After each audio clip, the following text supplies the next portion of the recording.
Assalamualaikum warahmatullahi wabarakatuh. Innal hamdalillah nahmaduhu wa nasta'inuhu wa nastaghfiruh wa na'udzu billahi min shururi anfusina wa min sayyiati a'malina.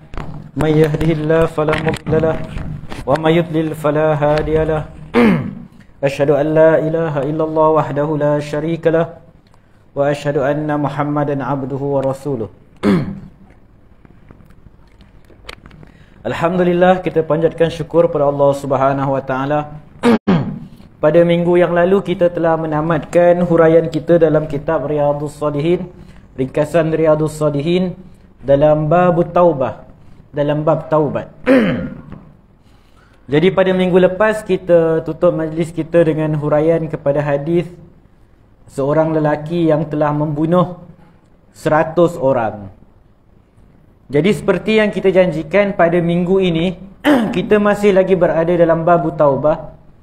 Kerana ada beberapa isu lagi yang berkaitan taubat yang tidak ada dalam kitab ringkasan Riyadhus Shalihin tersebut, tetapi ada disebutkan dalam kitab Riyadhus Shalihin yang asal oleh Al-Imam An-Nawawi rahimahullah. Jadi malam ni kita akan selesaikan bab taubah, sehinggalah pada bulan hadapan insya-Allah baru kita akan masuk bab seterusnya, iaitu babus salah, bab as-salat. Jadi pada malam ni kita mulakan dengan untuk kita melihat beberapa ayat Al-Quran yang mana secara zahirnya akan ada sedikit percanggahan. Dalam surah An-Nisa ayat 48 Allah Subhanahu wa taala sebut A'udzu billahi minasy syaithanir rajim. Innallaha la yaghfiru an yushraka bihi wa yaghfiru ma duna dzalika liman yasha. Wa man yushrik billahi faqad iftara ithman 'azima. Sesungguhnya Allah Subhanahu wa taala tidak akan mengampuni dosa mensyirikkannya dengan sesuatu yang lain. Dan dia mengampuni dosa-dosa yang lain bagi sesiapa yang dia kehendaki. Sesiapa yang mensyirikkan Allah Subhanahu wa taala, maka dia telah melakukan dosa yang sangat besar. Jadi ayat ini menyatakan bahawa Allah tidak akan ampuni dosa syirik. Jadi mungkin timbul persoalan, jadi macam mana dengan orang yang masuk Islam? Dulu dia syirikkan Allah. Dulu dia syirik, dia sembah berhala misalnya. Dia minta tolong kepada selain Allah. Dia beribadah kepada selain Allah. Dia buat syirik. Jadi adakah dosa syirik dia diampuni? Sebab ayat ni Allah kata sesungguhnya Allah tidak akan ampuni dosa syirik. Dan dia mengampuni dosa-dosa yang lain bagi sesiapa yang dia kehendaki. Dalam surah yang sama ayat 116 Allah kata Innallaha la yaghfiru Innallaha la yaghfiru an yushraka bih wa yaghfiru ma duna dzalika liman yasha wa man yusyrik billahi faqad dhalla dhalalan ba'ida. Allah sebut benda yang sama, sesungguhnya Allah tak ampuni dosa syirik dan ampuni dosa-dosa yang lain bagi sesiapa yang dia kehendaki, dan sesiapa yang mensyirikkan Allah maka dia telah sesat dengan kesesatan yang sangat jauh. Ayat ini seolah-olah bercanggah dengan ayat surah Az-Zumar ayat 53. Dalam ayat surah Az-Zumar ayat 53, Allah Subhanahu wa taala sebut, "Qul ya ibadiyalladzina asrafu ala anfusihim la taqnatu mir rahmatillah." Katakanlah wahai Muhammad, wahai hamba-hambaku, katakanlah kepada manusia, wahai hamba-hambaku, katakanlah wahai sekalian manusia hamba-hambaku yang melampaui batas ke atas diri mereka.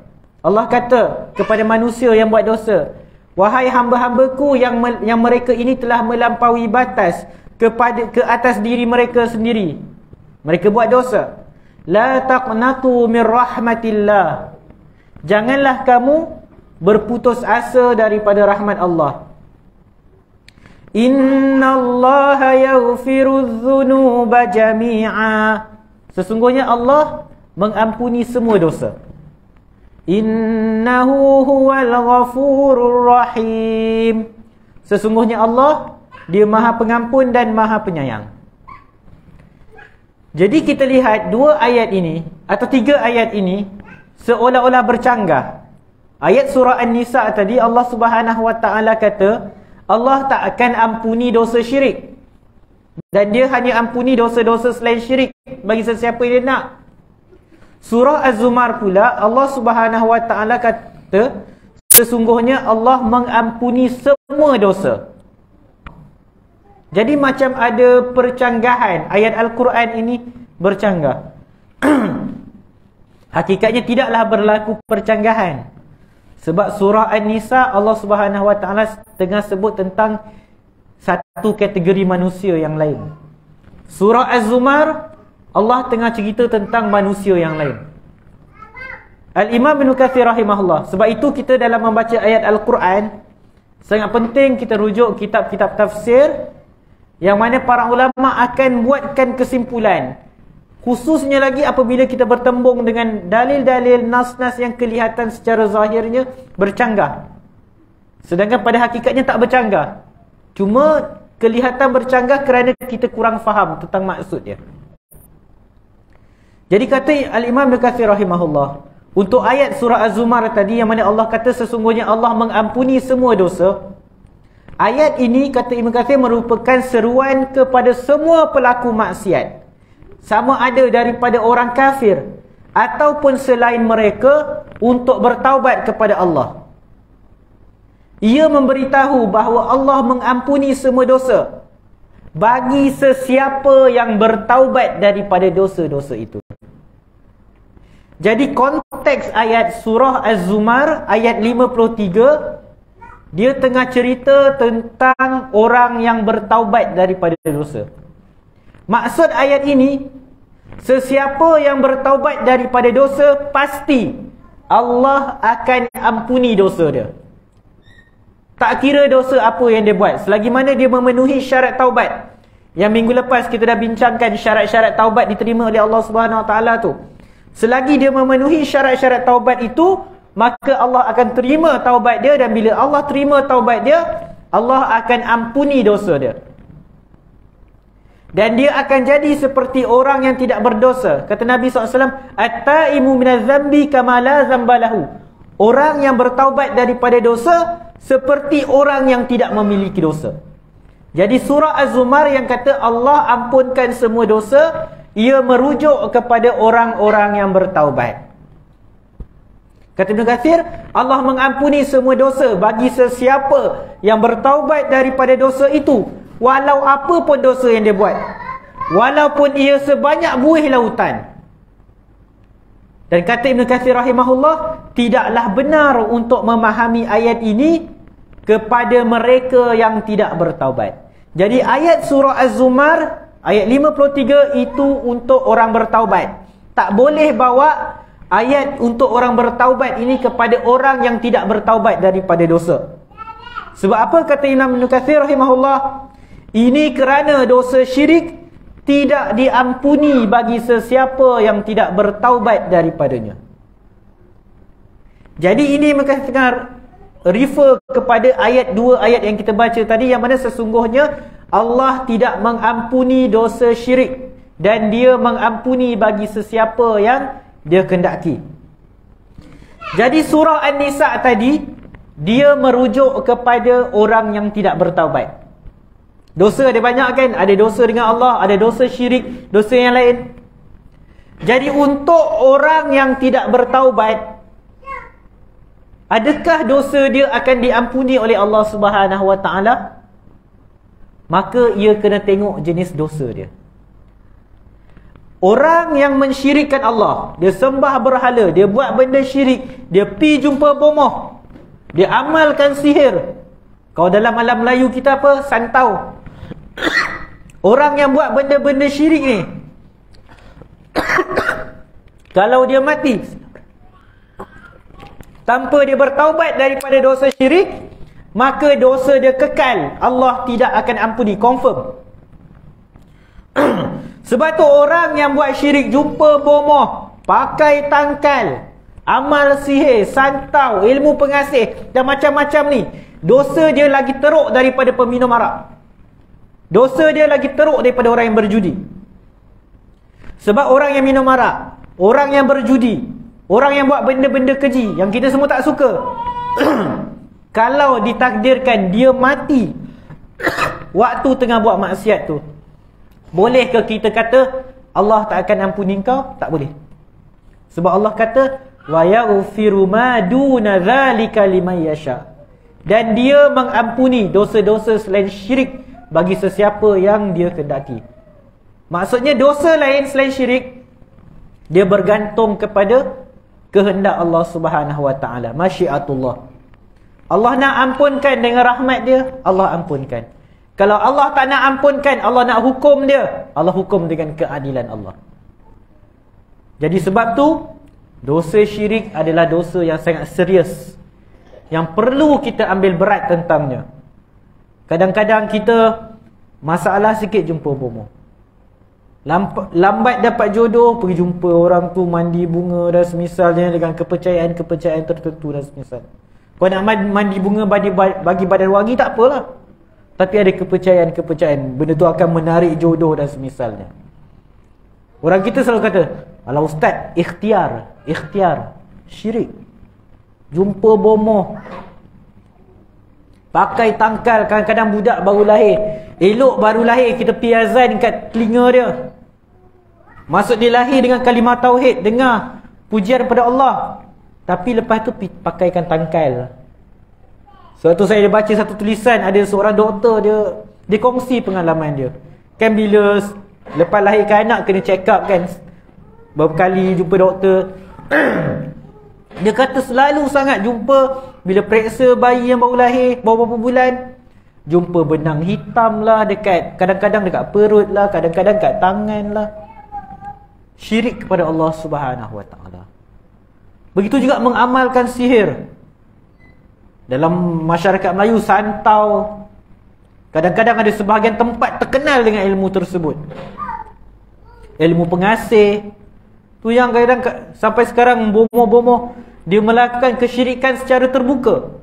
Jual minyak pengasih online kat Facebook, secara terbuka buat kesyirikan. Nauzubillah min zalik. Jadi kita kadang masyarakat kita kalau nampak orang minum arak, kita rasa betul dosa besar. Berjudi dosa besar. Kalau orang nauzubillah min zalik berzina, dosa besar, betul dosa besar. Tapi kita relax je kalau nampak orang pergi jumpa bomoh, kita tak rasa apa-apa. Tak ada siapa pun nak pergi serbu tempat tu. Tak ada siapa pun rasa nak pergi serbu tempat pusat-pusat perbomohan tu sebagaimana pergi serbu tempat orang berhaluat ke dan semisalnya. Jadi sebab itu kadang-kadang kesyirikan ni berleluasa. Dapat pula kalau orang yang ajar benda-benda sihir ni datang dalam bentuk orang beragama, pakai serban, mengajar kat masjid, tapi yang dia ajar merepek. Macam ada orang dia ngajar dalam masjid, kalau tak nak bagi motor kena curi, pergi toreh kat motor tu sikit nombor, beberapa nombor, tulis nombor, supaya tak kena curi motor tu. Itu syirik pada Allah Subhanahu Wa Taala. Jadi dosa syirik, kalau orang tu buat syirik dan dia bertaubat pada Allah, Allah ampuni. Allah janji, sesiapa yang taubat, Allah akan ampuni, tak kira dosa apa.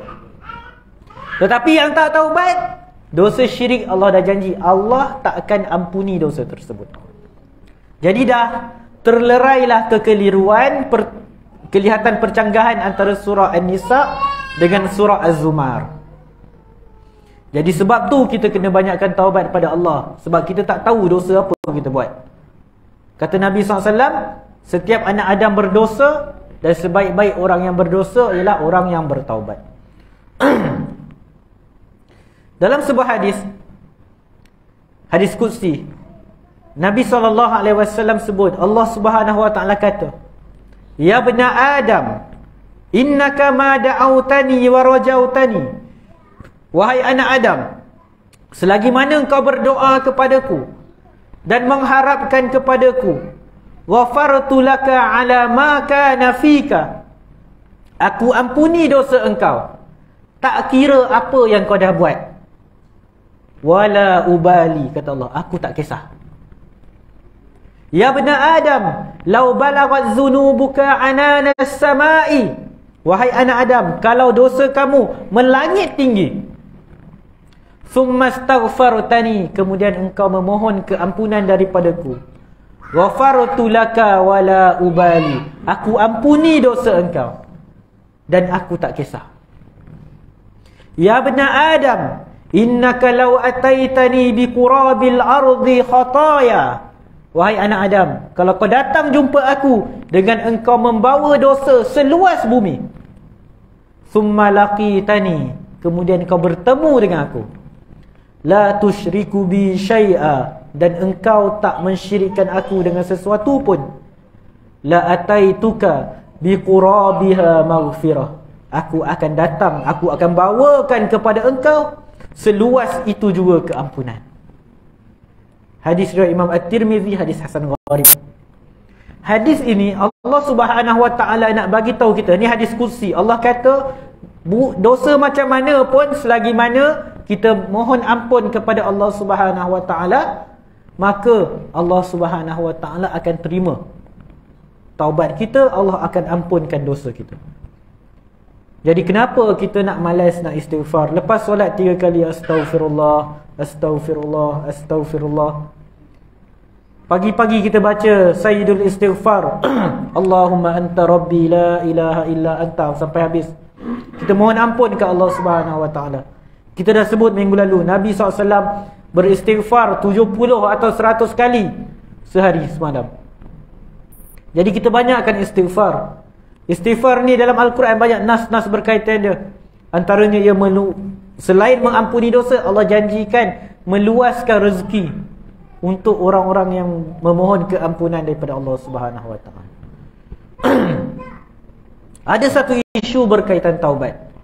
Pada minggu lalu kita dah sebut antara syarat diterima taubat ialah seseorang berazam untuk tidak mengulangi dosa tersebut.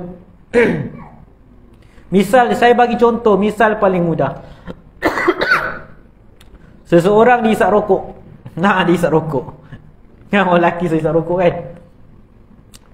Kebanyakan ulama, majoriti ulama dah memfatwakan rokok itu haram. Dia dari remaja dia dah hisap rokok, lalu dia pun berazam, dia taubat, dia nak tinggalkan hisap rokok. Dan dia bukan main-main, dia betul-betul nak tinggalkan rokok. Dia cuba. Hari pertama tinggal okey, hari kedua tinggal okey. Dia betul-betul serius. Sebab dia rasa berdosa. Ustaz pun beritahu, ulama fatwakan haram merokok. Tapi lepas minggu, dia tak tahan. Dia tak tahan. Yelah, dia merokok sejak kecil, sejak remaja. Lepas minggu tu dia rokok, hisap rokok lagi. Tapi lepas hisap sebatang tu, aduh kenapalah aku pergi hisap, kan dah elok seminggu. Dia taubat ke, dia rasa berdosa, dia berhenti lagi. Kali ni tahan lama sikit, 2 minggu. Lepas 2 minggu mungkin dia pergi jumpa kawan-kawan dia semua hisap rokok tu. Let lah sebatang lah. Kawan-kawan pun ada yang dajal kan. Tak boleh nampak kawan baik sikit. Sikit-sikit je dia kata, isteri kau tak ada. Dulu dah kantoi lagi kali kedua. Tapi dia betul-betul nak taubat. Jadi macam mana orang macam ni? Dia dah bertaubat kali pertama daripada dosa hisap rokok, dia tinggalkan betul-betul. Dia memang tak nak ulang, tapi lepas seminggu tersilap, jatuh lagi hisap rokok lagi. Menyesal lagi, taubat lagi, lepas 2 minggu dia hisap lagi. Jadi ada satu hadis yang berkaitan, hadis sahih dari Imam Al-Bukhari dan Muslim, daripada Abu Hurairah radhiyallahu anhu. Ini semua hadis qudsi. Hadis tadi saya baca di Tirmizi tu hadis qudsi, yang ni pun hadis qudsi. Daripada Abu Hurairah, Nabi SAW sebut, fima yahki an rabbih azza wa jal. Nabi SAW hikayatkan atau riwayatkan daripada Allah Subhanahu wa taala bahawa Allah berkata, maksud hadis qudsi, Allah kata apa? Aznaba abdun zamba, hamba aku melakukan satu dosa. Dia buat dosa, faqala, lalu dia menyebutkan, Allahumma ghfirli zambi, ya Allah ampuni dosa aku. Dia buat dosa, lalu dia menyesal, dia pun minta ampun ke Allah, ya Allah ampuni dosa aku. Faqala tabaraka wa ta'ala, aznaba abdi zamba, hambaku telah buat satu dosa. Fa'alima anna lahu rabba, dan dia mengetahui bahawa dia mempunyai Tuhan, yaghfiruz zamba, dia mengetahui dia mempunyai Tuhan yang mengampuni dosa. Wa ya'khuzu bizambi, dan Tuhan ini juga menghukum dengan dosa seseorang. Orang ni buat dosa, dia menyesal, dia minta ampun ke Allah. Jadi Allah kata, hamba aku buat dosa, tapi dia juga tahu dia ada Tuhan yang boleh mengampunkan dosa dan menghukum atas dosa dia. Summa ada fa'aznaba, lepas tu dia ulang balik buat dosa. Lalu dia doa lagi ke Allah, ay Rabbi firli zambi. Kali kedua dia minta ke Allah, ya Allah, ya Tuhanku, ampuni dosaku. Allah jawab lagi, Allah kata benda yang sama, abdi aznaba zamba, hamba-ku ni buat dosa lagi. Fa'alima anna lahu rabba, dan dia tahu dia ada Tuhan, yaghfiru zamba wa ya'khuzu bizambi. Dia tahu, dia kenal Tuhan dia, dia tahu Tuhan dia ni boleh ampuni dosa atau hukum dia. Summa ada, dia ulang lagi, dia terjebak lagi buat dosa. Faqala ay rabbi firli zambi, dia kata lagi, ya Allah Tuhanku, ampuni dosaku. Lalu kata Allah Subhanahu wa taala, aznaba abdi zamba, hamba-ku ni dah buat dosa. Fa'alima anna lahu rabba yaghfiru zamba wa ya'khuzu bizambi. Dia tahu bahawa dia ada Tuhan yang boleh ampuni dosa dan boleh hukum dia dengan dosa yang dia buat. Lalu kata Allah, wa'mal ma syi'ta. Allah kata kat orang yang buat dosa taubat, buat dosa taubat, buat dosa taubat, Allah kata kat dia, wa'mal ma syi'ta, buatlah apa yang kau nak. Faqad ghafartu laka, sesungguhnya aku telah mengampuni engkau. Jadi dalam riwayat lain disebutkan, Allah Subhanahu wa taala ulang, buatlah apa yang kau nak ni beberapa kali. Hadis sahih Imam Al-Bukhari dan Muslim. Jadi adakah ada percanggahan antara hadis ini dengan syarat taubat yang kita sebutkan sebelum ni, yang mana syarat taubat seseorang mesti berazam untuk tak ulang dosa tersebut? Kita kena bezakan orang yang memang dia ada niat nak ulang dosa tersebut dengan orang yang waktu taubat dia memang bersungguh-sungguh, dia bersungguh-sungguh tak nak buat dosa tersebut. Orang yang memang waktu dia taubat, waktu dia konon dia bertaubat tu, dalam hati dia memang tak apa, minggu depan aku ulang balik. Macam kawan tadi kita cerita yang dia isap rokok, lepas tu dia tinggalkan rokok, dia kata tak apa lah, nanti lepas sebulan aku isap rokok balik. Apabila ada dalam hati dia niat untuk ulang keazaman, untuk dia ulang balik dosa dia, maka taubat dia tidak diterima oleh Allah Subhanahu Wa Taala. Sebab itu bukan taubat pun sebenarnya. Sebab taubat mesti dia ada niat azam untuk tak ulang dosa tersebut. Cuma yang tadi cerita kita yang ni, orang ni dia bersungguh-sungguh untuk bertaubat pada Allah. Dia bersungguh-sungguh mohon ampun pada Allah Subhanahu Wa Taala. Cuma ditakdirkan dia lepas dia taubat, dia terjerumus lagi dalam dosa. Lepas dia taubat, dia terjerumus dalam dosa. Maka orang yang macam ni tetap Allah Subhanahu Wa Taala ampuni. Jadi sebab tu kita, bila ada orang yang macam ni, kita janganlah cepat-cepat kata Allah tak akan ampuni kau. Itu satu perkataan yang sangat berat di sisi Allah Subhanahu Wa Taala.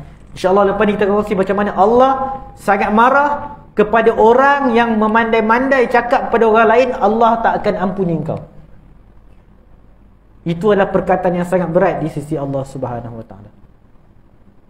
Jadi orang yang buat dosa, taubat. Buat dosa, taubat. Buat dosa, taubat. Taubat dia yang pertama tu Allah terima. Dia buat dosa kali kedua, dia berdosa. Untuk dia taubat lagi, Allah terima taubat tu. Jadi itulah luasnya rahmat Allah. Kalau manusia, kita kalau majikan, pekerja kita buat salah, salah yang sama pula tu berulang-ulang, pasti akan kena tindakan disiplin dengan kita. Tapi Allah Subhanahu Wa Taala bukan macam kita. Laisa kamitslihi syai'. Rahmat dia luas. Orang minta ampun, bersungguh-sungguh taubat, Allah akan ampuni dosa orang tersebut. Imam An-Nawawi dalam syarah Sahih Muslim menerangkan, seandainya seorang manusia mengulangi dosanya sebanyak 100 kali, 1000 kali atau lebih daripada itu, lalu dia bertaubat untuk setiap kali dosa itu dilakukan, maka taubatnya diterima oleh Allah Subhanahu Wa Taala. Diampuni dosa-dosanya. Jadi walaupun berulang-ulang dosa tersebut, tetapi selagi mana seseorang tu bersungguh-sungguh dalam taubat tersebut, maka Allah Subhanahu Wa Taala akan terima taubat dia, akan ampuni dosa dia, dan dia akan jadi seperti orang yang tidak berdosa kepada Allah Subhanahu Wa Taala.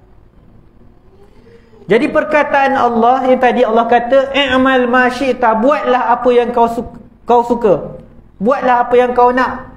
Faqad ghafartu laka, sesungguhnya aku dah mengampuni engkau. Ia bermaksud selagi mana engkau berdosa dan bertaubat. Ini cerita tentang orang yang buat dosa dan taubat, bukan cerita orang yang buat dosa dan berterusan dengan dosa tanpa taubat. Ini cerita tentang orang yang bertaubat. Maksudnya selagi mana engkau berdosa dan engkau bertaubat, Allah kata aku akan mengampuni engkau. Jadi hadis ini menunjukkan luasnya rahmat Allah, luasnya keampunan Allah. Berulang-ulang banyak mana pun dosa kita, tinggi mana dosa kita, luas mana dosa kita, Allah Subhanahu Wa Taala rahmat dia, keampunan dia lebih luas, lebih besar daripada dosa yang dilakukan.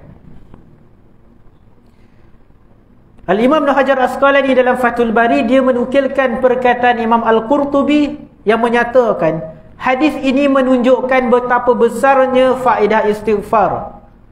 Betapa besarnya faedah kita istighfar, mohon ampun daripada Allah Subhanahu Wa Taala. Betapa luasnya rahmat Allah Subhanahu Wa Taala. Tetapi ada syarat. Lakinna hadzal istighfar huwa alladhi sabata ma'nahu fil qalb.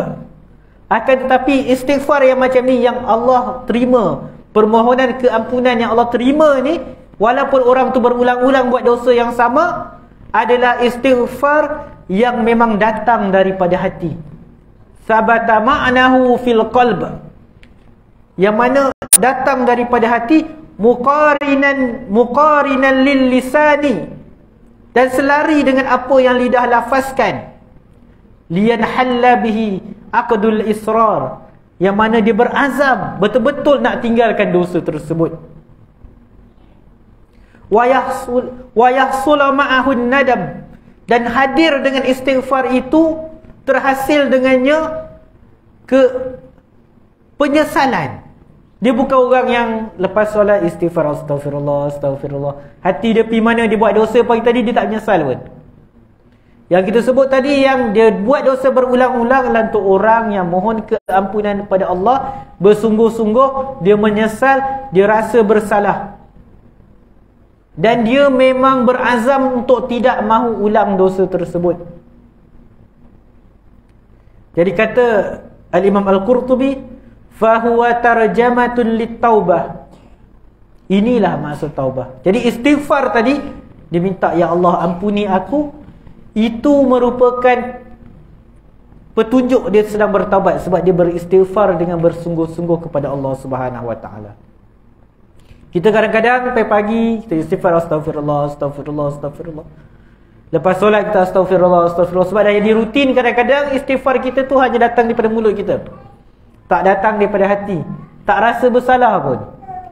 Jadi pastikan waktu kita mohon ampun daripada Allah Subhanahu Wa Taala, ada rasa bersalah, ada rasa menyesal. Bukan rasa relax je dengan dosa kita buat. Bukannya lepas kita buat dosa, kita rasa tak apa, boleh istighfar. Kalau kita ada rasa tak apa, buat dosa boleh istighfar, itu bukan taubat namanya. Sebab taubat, macam kita sebutkan, dia kena ada an-nadm, kena ada rasa penyesalan. Kata beliau lagi, kata Imam Al-Qurtubi lagi, ia bermaksud sesiapa yang mengulangi dosa dan taubat, setiap kali dia terjebak ke dalam dosa, dia akan kembali bertaubat. Ia bukan ditujukan kepada sesiapa yang lisannya memohon keampunan Allah, sedangkan hatinya berterusan nak melakukan maksiat tadi. Jadi kita dah faham hadis ni, dia bukan maksudnya orang boleh sesuka hati berazam nak buat dosa, tak menyesal, dengan syarat dia istighfar, Allah akan ampuni, pasti Allah ampuni dosa dia. Bukan. Hadis ni merujuk kepada orang yang bersungguh-sungguh dalam taubat dia. Jadi kita nak tengok topik seterusnya, berbangga dengan maksiat. Dosa kepada Allah ni juga ada dua. Dosa kita buat ada dua. Satu yang tersembunyi, satu yang dilakukan secara terbuka. Dosa yang dilakukan secara terbuka itu lebih teruk daripada dosa yang dilakukan secara tersembunyi.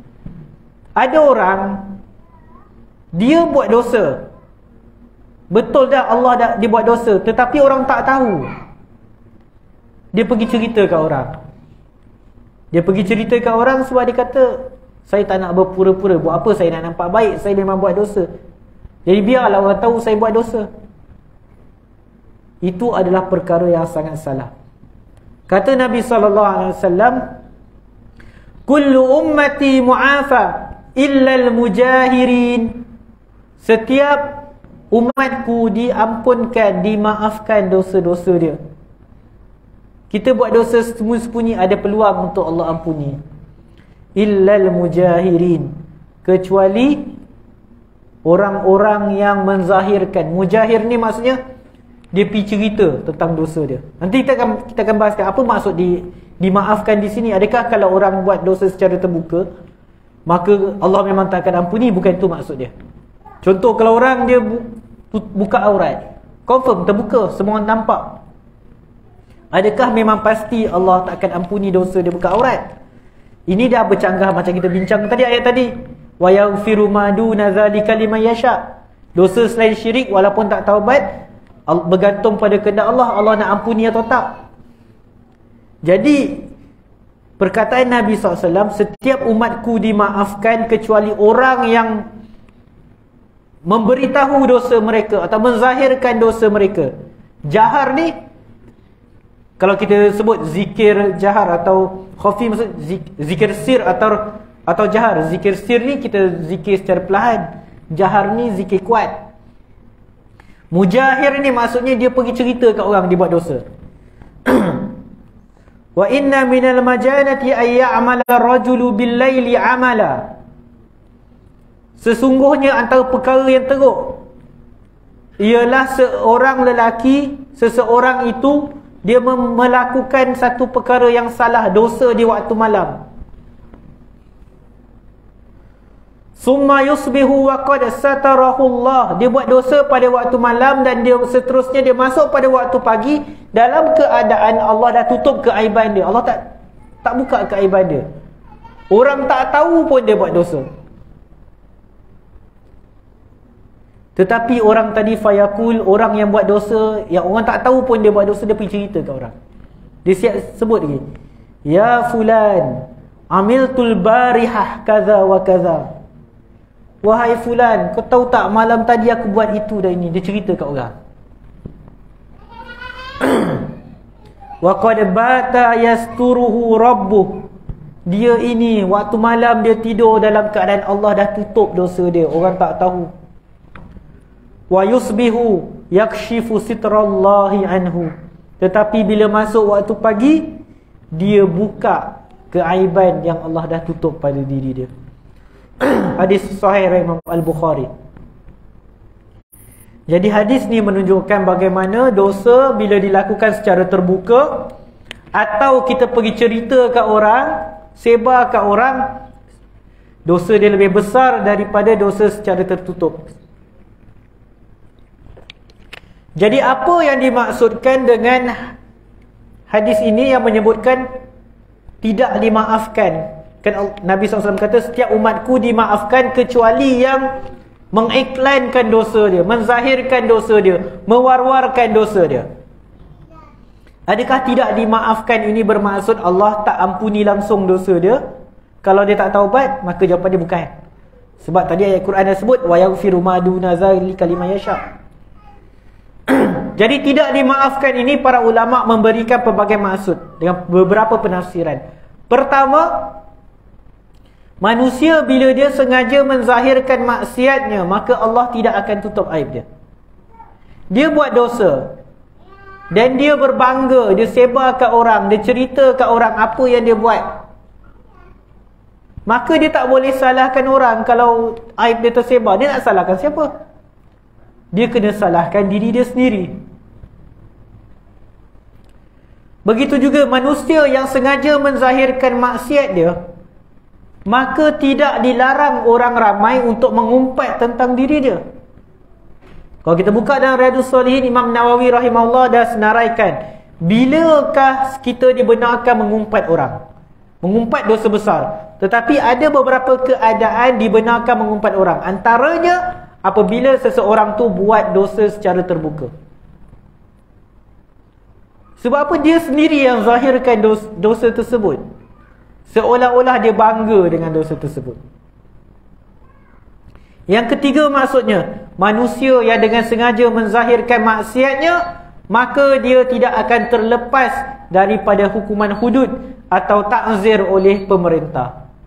Bila dia buat dosa terbuka, dia minum arak dan semisalnya, terbuka, orang nampak, ada bukti, dia perlu dihukum. Tapi kalau tak ada bukti, dia sembunyi-sembunyi, bukan kerja kita pergi cari kesalahan dia.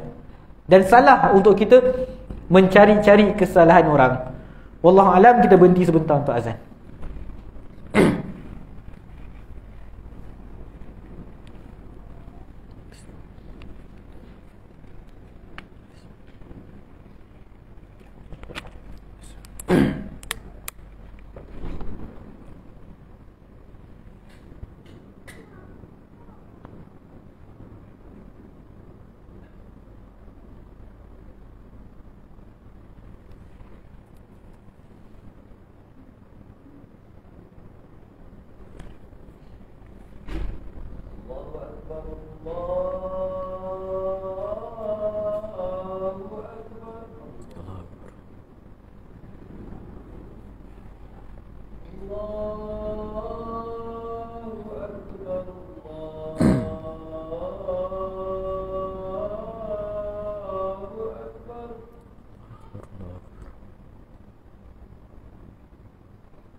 لا إله إلا الله صلى على محمد اللهم رب هذه الدعوة والصلاة القائمة محمد رسول الله وبعث لكم محمد في ردت بلا ربا بإسلام محمد وصلى على محمد وعلى آله.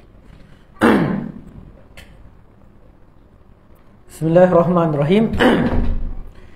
Dan yang terakhir berkaitan orang yang mewar-warkan dosa yang dilakukan.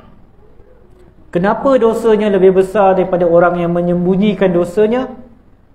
Kerana apabila dia menzahirkan maksiat dia, maka dia termasuk orang yang mengajak manusia lain kepada maksiat. Sebagaimana bila kita buat benda baik, orang ikut kita buat benda baik, kita dapat pahala. Begitu jugalah bila kita buat sesuatu yang mengajak manusia kepada kemaksiatan, maka kita termasuk dalam di kalangan orang yang mengajak orang buat jahat. Dan bila kita termasuk dalam orang yang mengajak manusia lain melakukan dosa, maka kita termasuk dalam hadis Nabi SAW, man da'a ila huda, sesiapa yang mengajak manusia kepada petunjuk, kepada kebaikan, kana lahu minal ajri mislu ujuri man tabi'ahu, maka dia memperolehi pahala sebagaimana pahala orang yang ikut ajakan dia tadi. La yanqusu dzalika min ujurihim syai'a, tanpa mengurangkan sedikit pun pahala orang yang ikut ajakan dia tadi. Sebaliknya, wa man da'a ila dhalalatin, sesiapa yang mengajak manusia kepada kesesatan, kana alaihi minal ithm, maka dia mendapat dosa mislu asami man tabi'ahu, sebagaimana dosa-dosa yang diperolehi oleh orang yang ikut ajakan dia. La yanqusu dzalika min athamihim syai'a, tanpa mengurangkan dosa mereka. Hadis sahih dari Imam Muslim. Jadi bila kita zahirkan dosa kita, kadang-kadang ada orang Allah dah pelihara keaiban dia, tapi dia cerita kat dia orang, apatah lagi berbangga-bangga dengan dosa, maka dia akan menanggung dosa dia sendiri dan dia memperolehi dosa mengajak manusia kepada kesesatan. Jadi pada malam ni kita nak tutup dengan melihat apakah kesan dosa yang kita lakukan ke atas diri kita. Bila kita buat satu maksiat, apa yang berlaku ke atas diri kita? Dosa kita tahu, bila buat maksiat berdosa. Tetapi selain daripada dosa, ada hukuman lain yang akan terjadi kepada diri kita.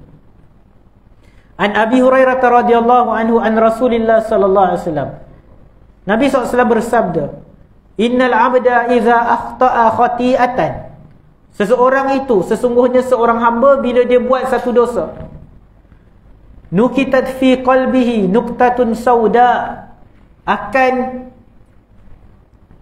ada pada hatinya satu titik hitam. Bila seseorang dia buat dosa, maka pada hatinya akan ada satu titik hitam. Fa iza huwa naza'a wastaghfara wa taba sukila qalbuh, apabila dia buang, memohon keampunan, apabila dia beristighfar, mohon keampunan dan bertaubat, maka suqila qalbu, akan menjadi bersihlah hati dia. Dia macam kita lihat satu cermin, tuan-tuan, cermin, kadang-kadang cermin kita bila lama-lama akan ada tai lalat kotor kat cermin tu. Kalau baru kotor sikit kita lap, bersihkan, dia jadi elok. Tapi macam mana kalau kita biarkan cermin tu lama-lama tak bersihkan pun? Lalu kata Nabi SAW, wa in ada zida fiha, seandainya dia kembali buat maksiat, maka bertambahlah titik hitam pada hati tersebut, hatta ta'lu wa qalbah, sampai titik hitam tu terlalu banyak menutupi hati dia. Kata Nabi SAW, wa huwa ar-ranul ladzi zakarallah, itulah ar-ran yang Allah sebut dalam surah Al-Mutaffifin, kalla bal rana ala qulubihim ma kanu yaksibun. Apa yang mereka lakukan, kata Allah, Allah tengah cerita tentang orang kafir, apa yang selalu mereka lakukan itu telah menutupi hati mereka. Ayat surah Al-Mutaffifin ini, ayat yang ke-14 surah Al-Mutaffifin, pada asalnya berkaitan orang kafir. Jadi Al-Imam Al-Mubarakfuri dalam Tuhfatul Ahwazi syarah kepada Sunan Tirmizi, dia menyatakan pada asalnya ayat ini, ayat yang disebutkan surah Al-Mutaffifin ayat 14 tadi, merujuk kepada keadaan orang-orang kafir, yang mana kenapa mereka mensyirikkan Allah, kenapa mereka menolak hari kiamat. Kita boleh tengok surah Al-Mutaffifin, perangai orang kafir, mereka tolak hari kiamat, mereka dustakan, tak percaya kepada kitab-kitab Allah. Pada asalnya ayat itu berkaitan orang kafir. Lakin zakaraha sallallahu alaihi wasallam tahwifan lil mu'minin. Akan tapi Nabi SAW kaitkan, sebutkan juga kepada orang beriman, untuk menakutkan, untuk membuatkan orang yang beriman ni berjaga-jaga. Kay yahtarizu an kasrati dzambi, supaya mereka tidak membanyakkan dosa mereka. Kay la taswadda qulubuhum, supaya hati orang beriman ini tidak hitam sebagaimana hati orang-orang kafir. Kerana itulah, apa sahaja bentuk maksiat dipanggil juga dengan perkataan kufur. Jadi kufur ni ada banyak. Ada kufur yang mengeluarkan daripada agama, ada kufur yang tidak keluar daripada agama. Sebab itu kalau ada disebut kufur nikmat dan semisalnya. Jadi begitu yang akan berlaku pada hati kita. Bila kita buat dosa, akan ada titik hitam.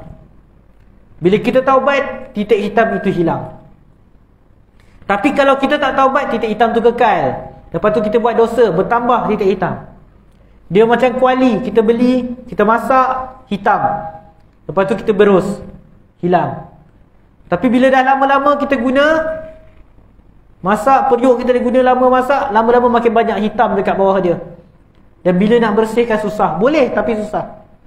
Jadi begitu juga lah manusia, bila dia buat dosa, dia tak taubat, bertambah-tambah dosa dia, maka semakin susah dia nak bertaubat. Sebab tu kesan bila kita dah ketagihan melakukan dosa. Saya suka bagi contoh yang kita nampak, orang yang bila dah ketagih pada sesuatu. Sebab tu saya bagi contoh rokok tadi, dadah dan benda-benda yang berbentuk ketagihan. Bila orang dia dah buat benda tu daripada zaman sekolah, zaman remaja, sampai dia ketua, dia nak tinggal benda tu susah.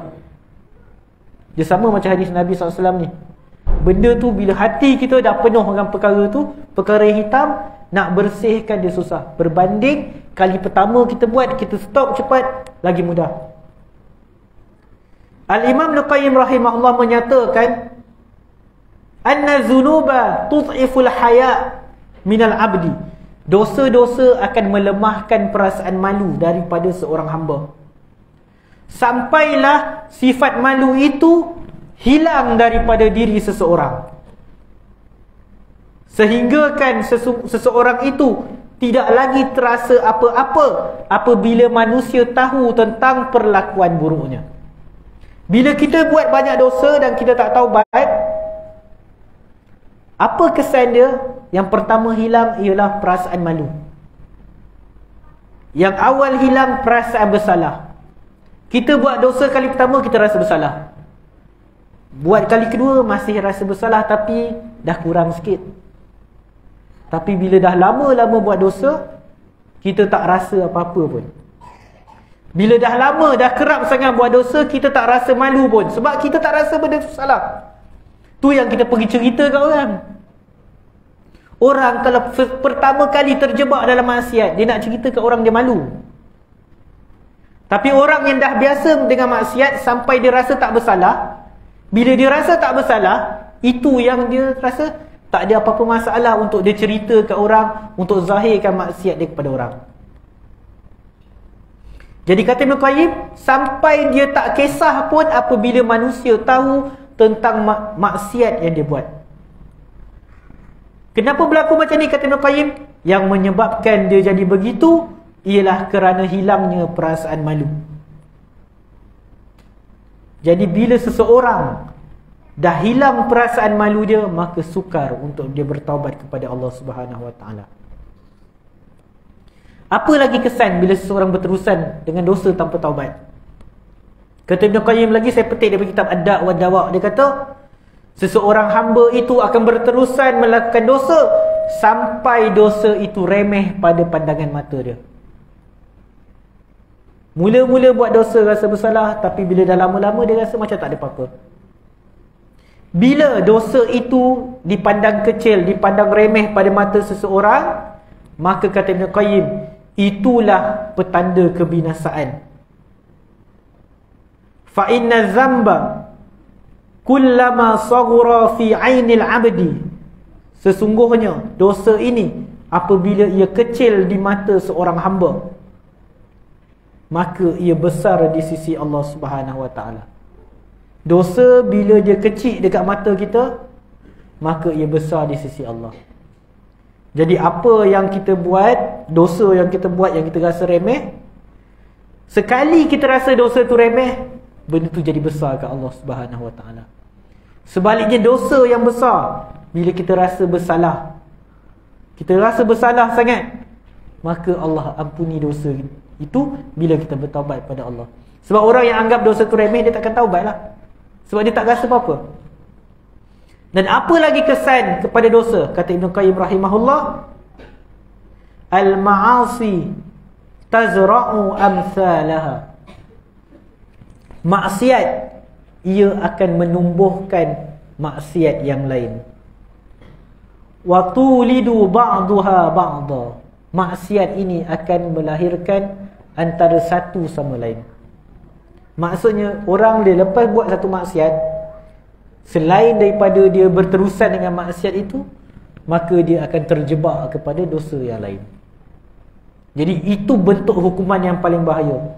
Kita buat satu dosa, dia membawa kepada dosa yang lain. Dahlah dosa yang pertama tak settle, kita terjebak pula dosa yang lain. Sebab itu sebahagian ulama salaf menyatakan, inna min uqubatis sayyi'ah as-sayyi'atu ba'daha. Sesungguhnya antara hukuman kepada sesuatu dosa adalah dosa selepas itu. Wa inna min thawabil hasanah. Sesungguhnya antara ganjaran untuk melakukan kebaikan, al-hasanatu ba'daha, iaitu kebaikan selepasnya. Begitu jugalah sebagaimana dosa menyebabkan kita buat dosa yang lain. Bila kita beribadah pada Allah, maka kita akan terdorong untuk buat ibadah yang lain. Jadi jangan sampai dosa melekat dalam hati kita sampai susah kita nak bersihkan hati kita daripada dosa itu. Jangan sampai kita rasa tak bersalah dengan dosa-dosa yang kita buat. Wallahu alam, sampai di sini saja untuk malam ni. Sebelum kita bersurai, kalau ada sebarang persoalan daripada muslimin. Ada soalan? Tak ada. Muslimah ada soalan? Okey, kalau tak ada, kita sudahi dengan tasbih kafarah. Subhanakallahumma wa bihamdika asyhadu an la ilaha illa anta astaghfiruka